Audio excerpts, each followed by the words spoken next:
مکے کے بڑے بڑے سردار رات کی تنہائی میں حضرت ابو طالب کے گھر آئے، کہنے کہ ہم تیرے بھتیجے محمد سے کوئی بات کرنا چاہتے ہیں۔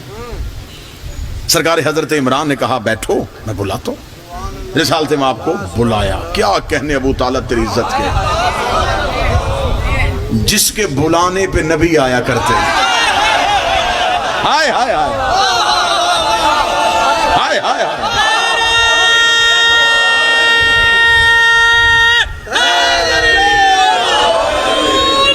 حضرت ابو طالب کو بلایا۔ میں بڑی جلدی آپ کی سوچوں سے کم وقت میں موضوع سے متصل ہونے لگا۔ حضرت ابو طالب نے کہا بیٹھو میں بلاتا ہوں۔ رسالت میں آپ آ گئے، حضرت ابو طالب قریب کھڑے۔ مکہ کے سرداروں نے کہا ابو طالب ہم تمہارے سامنے بات نہیں کرنا چاہتے، تھوڑی دیر کے لیے آپ ذرا کمرے سے باہر جائیں۔ حضرت ابو طالب کمرے سے باہر گیا، دروازہ بند ہوا۔ عبداللہ کا لال سید الانبیاء ان کافروں کے درمیان بیٹھے۔ سرداروں نے کہا کہ دیکھ ہم تیرے خاندان کی عزت بھی کرتے ہیں، انہیں سردار بھی سمجھتے ہیں، یہ جو تو نے نعرہ بلند کیا ہے نا کہ اللہ ایک ہے، ہمیں تیرا اللہ ایک ماننے پہ کوئی انکار نہیں، مان لیں گے۔ جہاں ہم اتنے بتوں کو مان رہے ہیں وہاں ایک اور مان لیں گے، لیکن ایک شرط ہے، اپنا ایک منوا ہمارے برے نہ کہے۔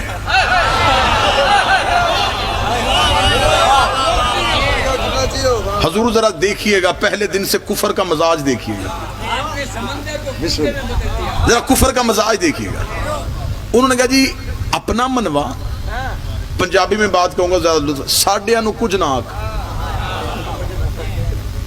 یعنی کہ اس کو اگر اردو میں ڈھالوں تو پھر یہ کہے گا کہ تولا کر،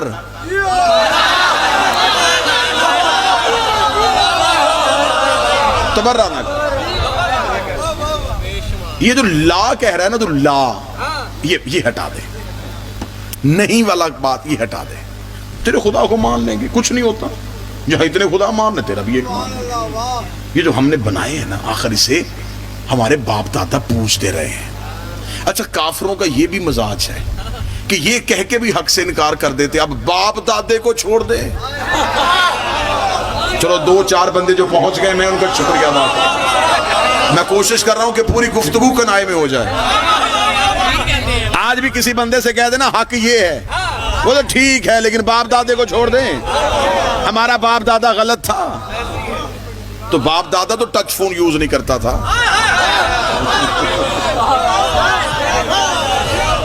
تو آپ کے ہاتھ میں کیوں ہے؟ اب وہ آج کہتے ہیں یہ تھوڑا عرصہ پہلے یہ باتیں شروع ہوئی ہیں، یہ علی ولی اللہ یہ اب شروع ہے، اس دور میں کب تھا؟ اچھا کیا آپ کہتے ہیں کہ تحقیق کا دروازہ بند ہے؟ کیا تحقیق نہیں ہو رہی؟ جہاں ہر شعبے میں تحقیق ہو رہی ہے، کیا وہاں مذہب پہ تحقیق نہیں ہو رہی؟ کیا وہ جو حدیثیں جو چھپا لی گئی ہیں اب وہ کھدائی سے نکل نہیں رہی؟ بھئی اس دور کے تقاضے اور تھے، وہ دور اور تھا۔ وہاں ہمارے علماء اکرام سنی کو شیعہ کر رہے تھے، میں ٹھیک کہہ رہا ہوں جی؟ غیر مذہب کو شیعہ کر رہے تھے، انہیں کیا پتا تھا کہ گھر میں ہی آگ لگ جائے گی؟ وہ تو بیرونی سرحدوں پہ کھڑے تھے، وہ دور یہ تھا ہی نہیں کہ ان موضوعات پہ بحث ہوتی۔ آج کہتے ہیں جی آج ان کو پتا چل گیا، اتنا عرصہ پہلے یہ سارے کہاں تھے؟ تو آپ کو کب کہا ہے کہ یہ علی ولی اللہ کو 2020 کا مسئلہ ہے؟ یہ غدیر کا مسئلہ ہے۔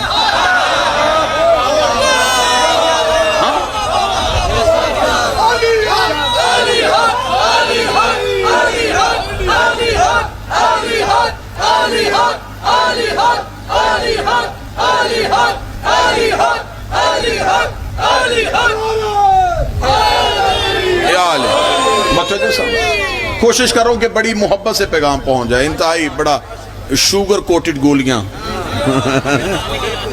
جو بڑی آسانی سے نگلی جا سکیں، جس پہ کوئی بھی دل میں خرابی نہ ہو، معدے میں بد ہضمی نہ ہو، آسانی سے ہو جائے۔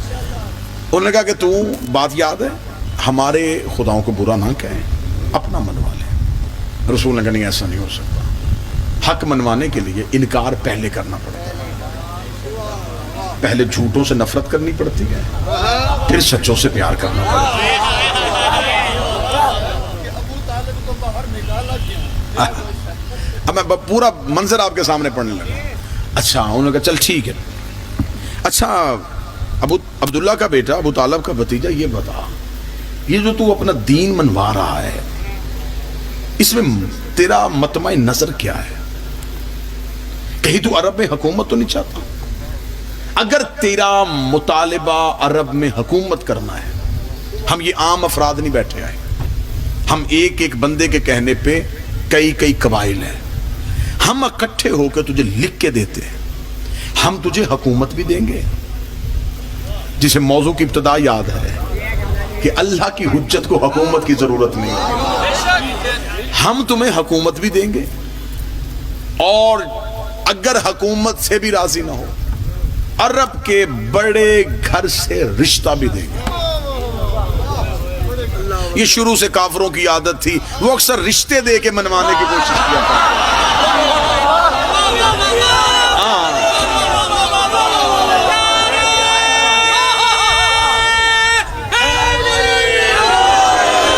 یہ مزاج تھا, یہ کفر کا مزاج تھا. وہ لالچ ایسے لالچ دیا کرتے تھے, ایسا ہی لالچ انہوں نے, ان کا رشتہ بھی دیتے ہیں عرب کی حکومت بھی دیتے ہیں. جواب سلیبس کی کتابوں میں لکھا ہے, تبا مصر کتاب کا حوالہ نہیں دینے لگا, سلیبس کی کتابوں میں لکھا ہے. رسالت میں آپ مسکرائے, فرمایا دائیں ہاتھ پہ سورج رکھو,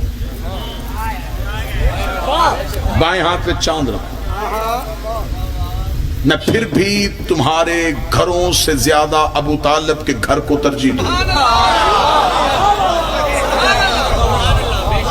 تمہارے بڑے بڑے گھروں میں کفر رہتا ہے, اس کے چھوٹے سے گھر میں کل ایمان رہتا ہے. میں تمہارے لالچ کو نہیں مانوں. لے جی پہلی حجت کائنات کے رسول کے سامنے حکومت آئی لالچ بن کے, نبی نے ٹھکرایا, تخت بھی نہیں لوں گا, رشتہ بھی نہیں لوں گا.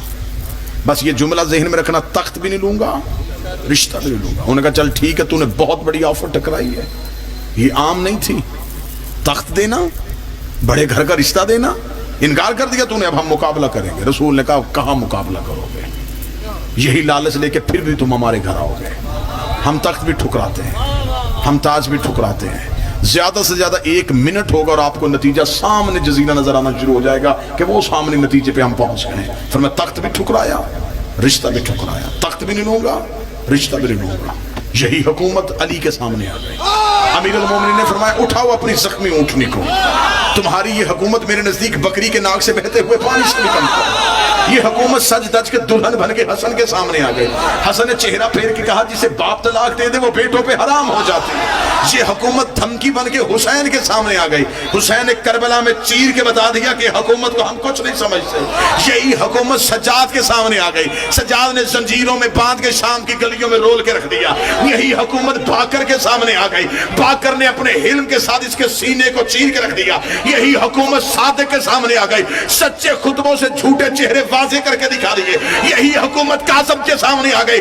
اپنی عطا کے ساتھ اس کے پرخچے اڑا دیے. پھر رضا کا دور آیا, رضا کے قدموں پہ گر کے تخت بھی لے لے, رشتہ بھی لے لے.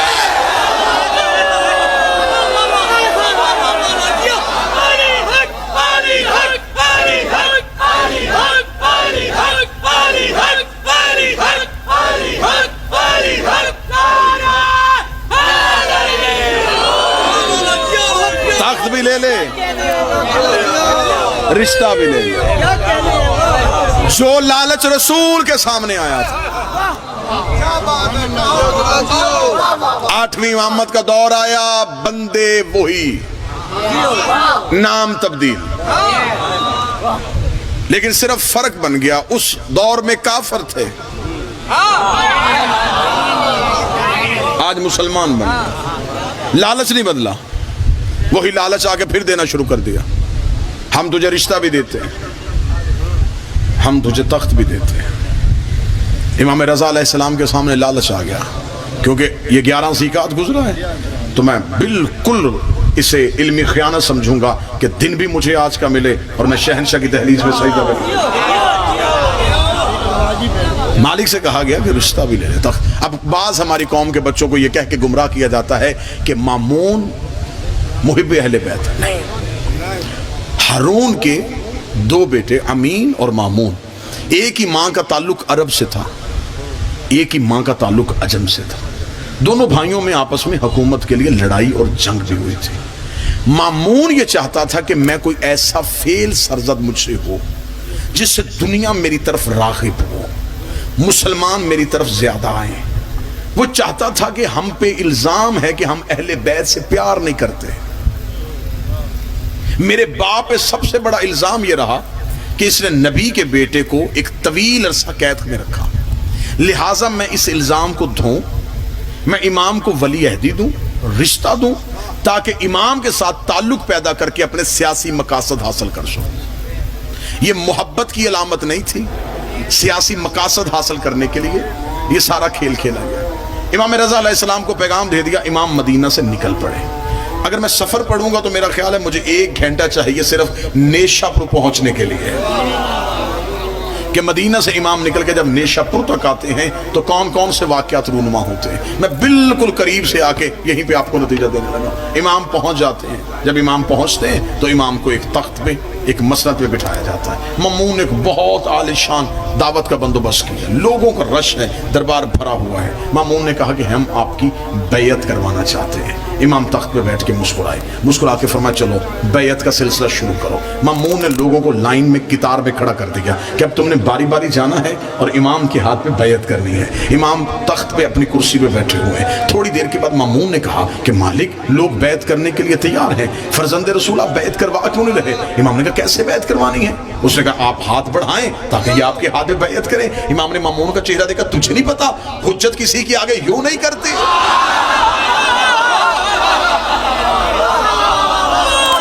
ذرا پہلا حملہ دیکھیے گا, پہلا ہی حملہ, پہلا حملہ ابھی یوں تخت پہ بٹھایا ہے, پہلا حملہ حکومت پہ امام نے کیا کیا.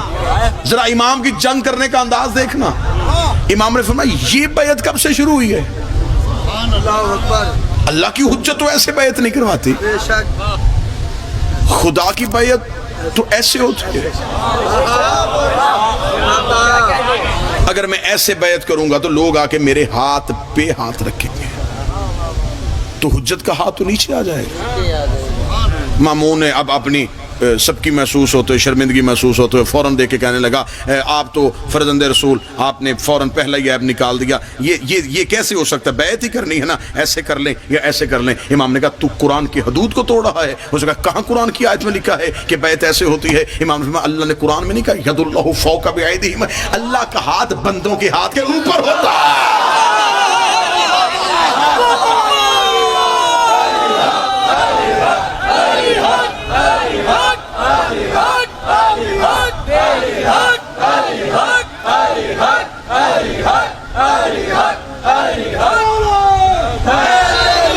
یہ بیعت کا جو سلسلہ, بسم اللہ سے, یہ جو بیعت کا سلسلہ ہے یہ خلافت والوں کا ہے. اس کا آغاز سقیفے سے ہوا تھا. ووٹ ایسا ہی مانگا جاتا ہے نا,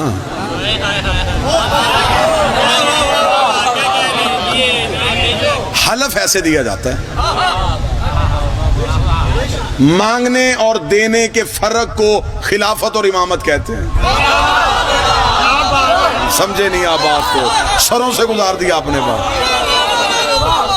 ایسے مانگا جاتا ہے, ایسے دیا جاتا ہے. یہ سقیفہ کا طریقہ ہے, یہ غدیر کا طریقہ ہے. نبی نے علی کی خلافت کا اعلان ایسے نہیں کیا تھا, علی کی امامت کا اعلان ایسے کیا تھا. ملتان میں آج تک جملہ ضائع نہ ہوا میرے لفظ کا قتل نہ کرنا. سقیفہ میں خلافت والے بیعت ایسے کرواتے رہے, غدیر میں امامت والے بیعت ایسے کرواتے رہے. اب ہم تجھے بتائیں کہ ہم علم پہ ہاتھ کیوں لگاتے ہیں؟ تاکہ گلی سے منکر بھی گزرے اسے پتہ چل جائے.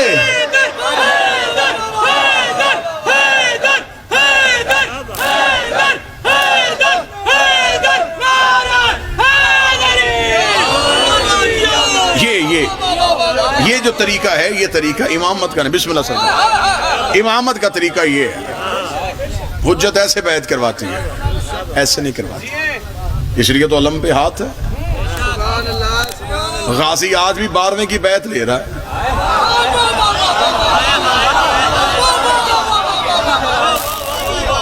الیکشن کے دن میں آئے نا اور امیدوار گلیوں میں ووٹ مانگنے کے لیے نکلے ہوتے ہیں. ہر دروازے پہ ڈور ٹو ڈور کمپین ہو رہی ہوتی ہے. ایک دروازہ دستک دینے سے پہلے بھی یوں اوپر دیکھتے ہیں. امیدوار پیپلز پارٹی کا ہے, جھنڈا مسلم لیگ کا لگا ہوا, دروازے پہ دستک دے گا؟ وہ دروازہ چھوڑ دیتے ہیں. انہیں پتہ چل جاتا ہے کہ انہوں نے جب جھنڈا ہی لگا دیا ہے نا,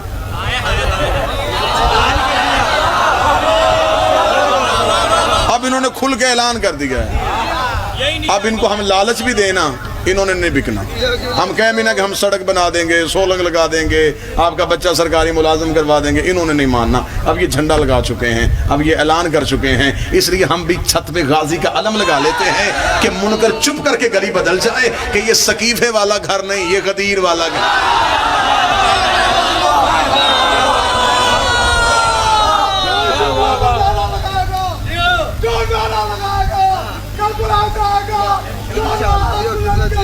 بسم اللہ کرو.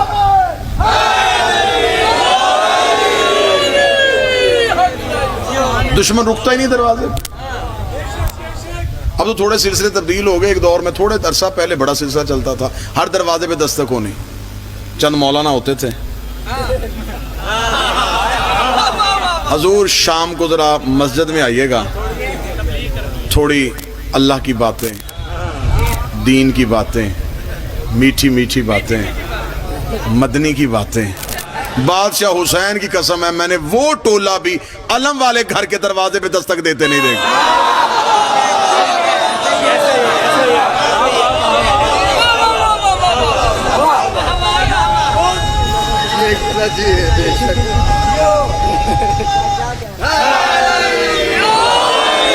انہیں پتہ ہے کہ انہیں میٹھی میٹھی لالچ کیا, ہم نے انہیں میٹھی میٹھی سنانے کا لالچ دینا ہے, انہوں نے 2-4 کڑوی کڑوی سنا دینا.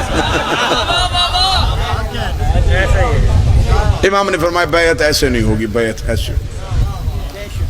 لوگوں نے مامون کا چہرہ دیکھا, انہوں نے کہا ہم نے تو بیعت ایسے کی تھی. امام نے فرمایا تم نے آج تک حجت کی ہاتھ پہ بیعت کی نہیں. اور آپ یقین کیجئے گا کہ دین بڑی آسانی کا نام نہیں ہے. ہلکی ہلکی پیچیدگیاں حجت نے رکھی ہوتی ہیں تاکہ لوگ پہچانے جائیں.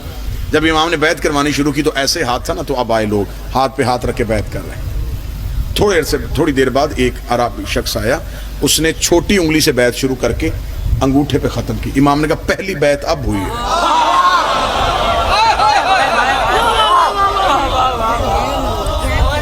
یہ دین میں چھوٹی چھوٹی تبدیلیاں ہیں نا, کہ آپ ہلکی سی بھی, تھوڑی سی بھی آپ اس کو تبدیلی کر دیں گے تو آپ دین سے نکل جائیں گے. آپ نماز فجر کی واجب رکعتیں 2 پڑھیں, آپ عشق میں تیسری تو نہیں پڑھ سکتے. امام نے فرمایا کہ بیعت یہاں سے نہیں کرتے, یہاں سے کرتے. اور یہ ہاتھ پہ ہاتھ رکھنا جو یہ کس بات کی علامت؟ ہاتھ پہ ہاتھ رکھنا یہ ہے کہ تو مولا پھر حکم فرمایا ٹکسال کو سکہ ڈالے. اب سکہ ڈال کے امام کے سامنے آ گیا, تشت میں رکھ کے پیش کیا گیا. مامون نے سر جھکا کے کہا کہ اگر آپ نے اس لیے تبدیل کروایا ہے کہ اس پہ عیسائی مذہب کی تبلیغ ہے, تو ہم ایسا کرتے ہیں, اس سکے پہ خانہ کعبہ کی تصویر بناتے ہیں. یا پھر نہیں اچھا مولا لا الہ الا اللہ لکھوا, اس پہ کیا لکھے؟ امام نے فرمایا سکہ میں نے اپنی مرضی سے نہیں بدلا, کیونکہ میں اللہ کا نمائندہ ہوں. حکم الہی کے تحت سکہ تبدیل ہو گیا ہے, لکھا بھی حکم الہی کے تحت جائے گا. کتابیں چاہو گے تو ممبر بھر دوں گا کتابوں کے ساتھ. اسے کہا مولا پھر اس میں کیا لکھا جائے؟ امام نے کہا جو اللہ کا حکم ہوگا. امام نے سکہ ہاتھ پہ رکھا, اپنی انگشتری سے مہر لکھائی, سکے میں لکھا تھا علی ولی اللہ.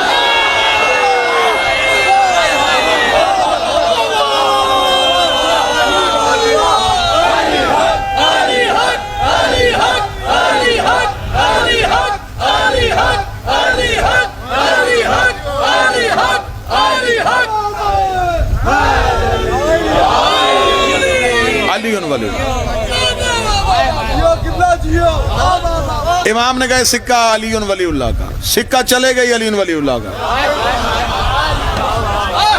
اہل زبان جہاں جہاں بیٹھے ہیں مجھے اگلے جملے سے اندازہ ہو جائے گا یہ وہ سکہ ہے جس کے آگے کسی کا بھی سکہ نہیں چلتا.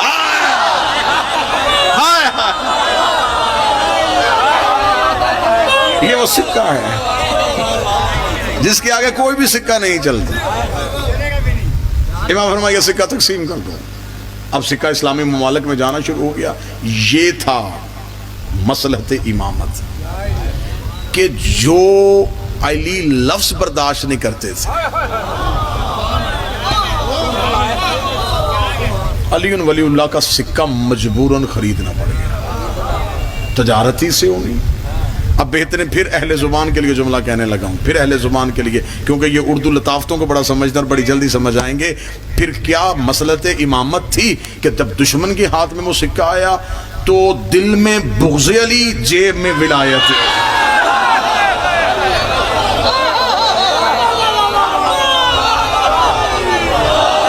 دل میں بغض علی, جیب میں ولایت. دل میں علی کی دشمنی, جیب میں علی کا مال. یہ ابھی تک روش چل رہی ہے. مولا حسین عزت عطا فرمائے. یہ روش بدلی نہیں ہے, یہ ابھی تک چل رہی ہے. جن کی دشمنی, جیب میں انہی کا مال. اسے کہتے ہیں انہی کا کھا کے. سکہ تقسیم ہو گیا. دشمن اس سے نفرت کرتے تھے. جو علی کے محب تھے وہ اسے قیمت سے زیادہ قیمتی سمجھتے تھے. وہ سکہ لیتے, چومتے, آنکھوں سے لگاتے. کیا کہنے بادشاہ تھے. ہمارے مالک کا نام چل رہا ہے, ہمارے بادشاہ کا نام چل رہا ہے. سکہ انہیں خبر تھی کہ مامون اس کو برداشت نہیں کرے گا, یہ سکہ کبھی بھی بند کر دیا جائے گا. وہ اسے تبرکن سنبھال کے رکھتے تھے. جب سفر میں جاتے تھے اسے کپڑے پہ باندھ کے بازو پہ باندھتے تھے. کوئی پوچھتا یہ کیا ہے, کہتے یہ ہمارا امام زامن ہے.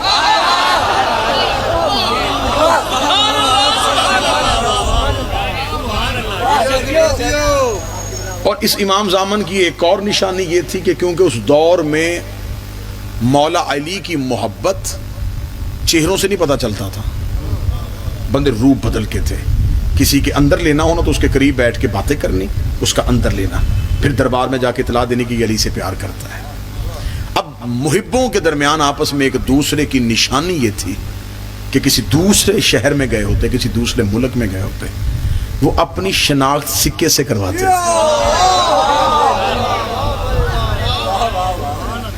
آج بھی یہ سوائے علی سے محبت کرنے والوں کے کسی بازو پہ نظر نہیں آئے. امام نے سرکاری حکم نامہ پاس کر دیا. اب امام کی ولی عہدی ہے, لوگ آتے ہیں امام سے ملتے ہیں, ملاقات ہوتی. موضوع پسند ہے یا نہیں پسند, بس دو چار یوں معلوماتی باتیں آپ کے حوالے کر کے میں بتاؤں. امام نے مامون رشید سے ایک بات کہی. امام نے کہا ایک بات طے کر لیتے ہیں, کیونکہ تجھے میرا دربار میں بیٹھنا مجھے خبر ہے کہ تجھے اچھا نہیں لگتا. ایسے کرتے ہیں, حکومت کے معاملات میں میں نہیں بولوں گا, مذہب کے معاملات میں تو نہیں بولے. حکومت کرنی ہے کر, واہ واہ کرا, پروٹوکول لے, تعریفیں کروا, خوش آمدید کروا, مجھے کوئی غرض نہیں. مذہب میں تبدیلی نہیں کرنی, کیونکہ تو مذہب کو جانتا ہی نہیں, لہذا مذہب کے معاملات میں دیکھوں گا, حکومت کے معاملات تو دیکھا. اس لیے جو ہی کوئی حکومت سے ریلیٹڈ بات آتی وہ مامون بتاتا, جب مذہب سے بات آتی پھر امام آ جاتے. اب مامون کو اچھا نہیں لگ رہا تھا کہ جب وہ بیٹھتا تھا تو صرف چند خوش آمدید, جب امام بیٹھتے دربار بھر جاتا, مولا آ گئے, مولا آ گئے, مولا آ گئے, مولا آ گئے, مولا. اب ظاہری طور پہ وہ حاکم تھا جسے گفتگو کا ابتدائیہ یاد ہے, یعنی کہ روش یہ بن گئی تھی کہ مامون جسموں پہ حکمرانی کر رہا تھا.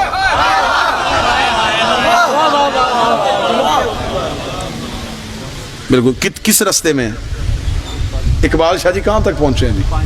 اچھا ٹھیک ہے. اور امام جو ہے وہ دلوں پہ حکمرانی کرتے تھے. ٹھیک ہے جی, بور تو نہیں ہو رہے.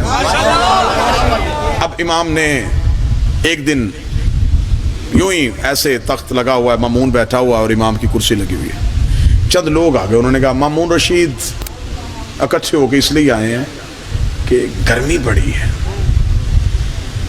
قحط پڑ گیا, بارش نہیں ہو رہی,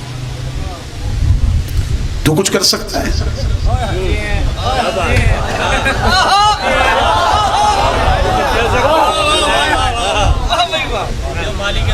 اس نے کہا جی ہاں وہ کر سکتے ہیں، ادھر جاؤ، کیونکہ میں اللہ کے کاموں میں ٹانگ نہیں اڑا۔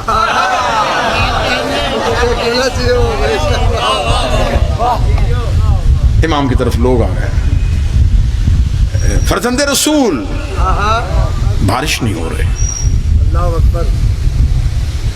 فرمایا تو پھر مالک بارش ہو سکتی ہے؟ فرمایا ہم جو چاہیں وہ ہو سکتا ہے۔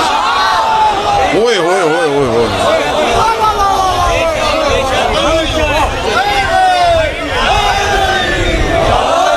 تیرے مشہد کے ذرے ذرے اٹھا کے چوموں میرا سینہ، ہم جو چاہیں وہ ہو سکتا ہے۔ یہ لفظ امام نے 3 بار تکرار کیا، ہم جو چاہیں۔ پھر تھوڑی دیر بعد امام فرمائے ہم جو چاہیں۔ یہ جملہ معمول کو کھا رہا تھا کہ میرے پاس آئے، میں نے کہا جی میں کچھ بھی نہیں کر سکتا، یہ شکست میں کچھ بھی نہیں کر سکتا۔ امام کہہ رہے کہ صرف یہ نہیں کہ بارش، ہم جو چاہیں وہ کر سکتے ہیں۔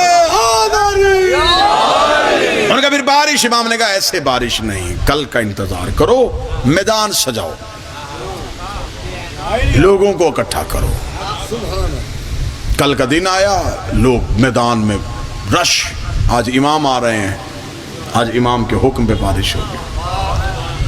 لوگ بیٹھے ہیں اور انتظار ہے کہ امام آئے۔ میں مشہد کی طرف منہ کر کے اپنے مالک سے پوچھتا ہوں، مالک آپ امر الہی ہیں، بارش بھیجنی تھی اسی وقت بھیج دیتے، یہ کل کا وقت کیوں دیا؟ جملہ ضائع نہ کرنا۔ امام نے فرمایا میں نے ایک دن اسے اس لیے روکا ہے تاکہ انہیں پتہ چل جائے کہ حجت کا انتظار بھی عبادت ہوتی ہے۔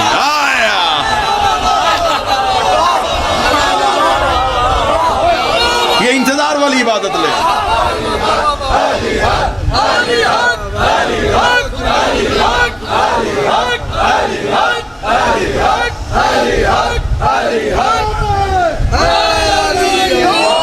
مخلوق بے بس ہو جائے،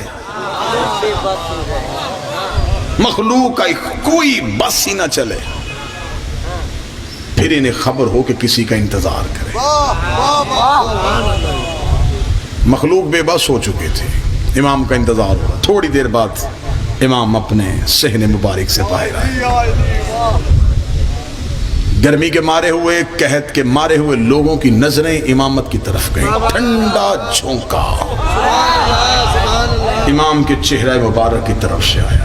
کیسا جھونکا تھا؟ ابھی آپ کو دلوں میں سرور محسوس ہونا شروع ہے۔ سر پہ رسول والا امام، دوش پہ ابو طالب والی امام، ذوالفقار حیدری کو حمائل کیا ہوا، حسن حسن کو چہرے پہ سجایا ہوا، حسین کی کریمی کو آنکھوں میں لیے ہوئے، سجاد کے سجدے کا نشان ماتھے پہ لیے ہوئے، باقر کا حلم سینے پہ چھپائے ہوئے، جعفر کی صداقت زبان پہ لیے ہوئے، کاظم کی عطا ہاتھوں پہ لیے ہوئے، توحید کے تیور چہرے پہ سجائے ہوئے۔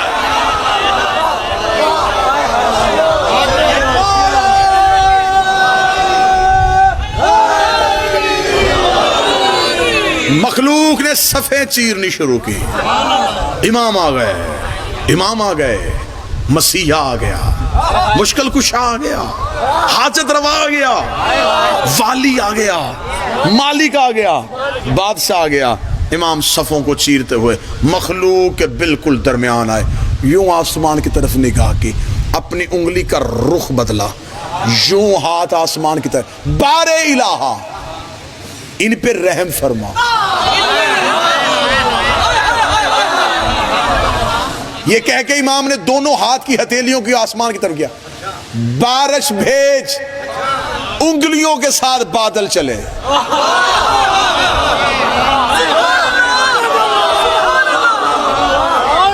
امام کے ہاتھ یوں آ کے رک گئے، بارش ہونی شروع ہو گئی، اتنی تیز بارش ہوئی، فوراً زمین جل تھل ہو گئی، پانی نہروں کی طرح بہنا شروع ہو گیا. امام نے انہی ہاتھوں کو دوبارہ پھر ایسے کیا, اتنی بھیج جو رحمت ہو.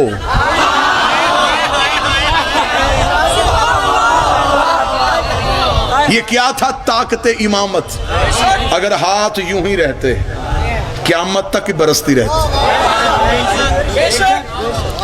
بارش وہیں پر رک گئی, مخلوق خوش, علی علی کی صدائیں, درود کی آوازیں, واہ رضا واہ رضا. کیا کہنے محمد کا بیٹا, اسے کہتے ہیں امام, اسے کہتے ہیں بادشاہ, یہ ہے حجت, یہ ہے طاقت. گلیوں میں نعرے, گھروں میں آوازیں. مامون سر چکرا کے بیٹھا ہوا, میری حکومت کی تباہی ہو گئی. امام نے معجزہ دکھا کے میری پوری حکومت برباد کر دی. جو ہی امام کے قدم دربار میں آئے, دربار میں قدم کا آنا تھا, مامون سے اور تو کچھ نہیں ہوا, اب اندر کا بغض باہر نکلا, نکل کے کہنے لگا, آپ نے تو کل کہا تھا ہم جو چاہیں وہ کر سکتے ہیں, تو پھر آپ نے میدان میں جا کے اللہ سے دعا کیوں مانگی؟ آپ نے یہ کیوں نہیں کہا کہ میں حکم کر رہا ہوں کہ بارش بھیج؟ فرمایا وہاں ہم نے میدان میں توحید کو منوانا تھا, اللہ کی وحدانیت کو منوانا تھا, تو پھر آپ نے یہ کیوں کہا تھا کہ ہم جو چاہیں وہ کر سکتے ہیں؟ امام نے یوں دربار کی چاروں طرف دیکھا, اب نگاہ پہ رحمت نہیں رہی, اب نگاہ میں حیدری تیور آ گیا, اب چہرے پہ علی والا جلال آ گیا. امام کی نگاہ ایک دیوار پہ پڑے ہوئے کلین پہ رک گئی. اس کلین پہ ایک شیر بنا ہوا تھا. امام نے کہا اگر تو کہے تو اسے زندہ کروں. اس کا کریں. امام نے کہا باہر آ. اتنا کہا شیر چنگھاڑتا ہوا کلین سے باہر آیا. مامون تخت پہ چڑھ گیا. یہ کیا کیا؟ فرمایا ہم جو چاہیں,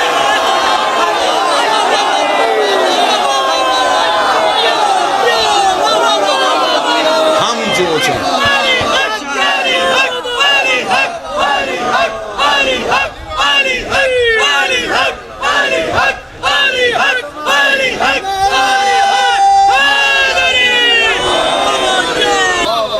اب بالکل ایک جملے میں کہانی بند کرنے لگا ہوں. جو میدان میں کیا وہ الوہیت تھا, جو دربار میں کیا اسے ولایت کہتے ہیں. وہاں اللہ منوایا, دربار کے اندر میرے 8ویں شہنشاہ نے اپنا اختیار منوایا.